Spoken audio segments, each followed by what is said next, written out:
দর্শক আসসালামু আলাইকুম। আজকে 5 আগস্ট 2024।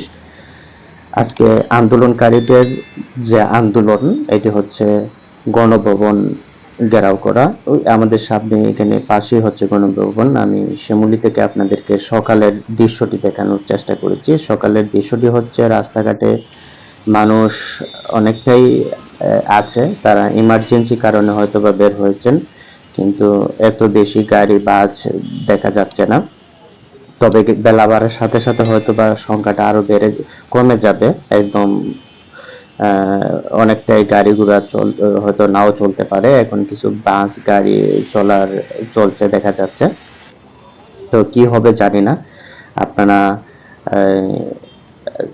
এত আন্দোলনের মধ্যে আমরা চাই শান্তি ফিরে আসুক দেশে। দেশের পরিস্থিতি কোন দিকে যাচ্ছে ঠিক বোঝা যাচ্ছে না। সরকার খুব বড় করেই একটি প্রশাসনিকভাবে প্রস্তুতি রেখেছে, নিরাপত্তা প্রস্তুতি রেখেছে। আর আন্দোলনকারীরা আজকে গণভবন ঘেরাও ঘোষণা দিয়েছে। এই দুই আন্দোলনকারী এবং সরকারের বিপরীতমুখী পদক্ষেপের কারণে আজ কি হবে বোঝা যাচ্ছে না। আপনারা আমাদের সাথে থাকুন, আমরা আজকে আপনাদেরকে দেখানোর চেষ্টা করব।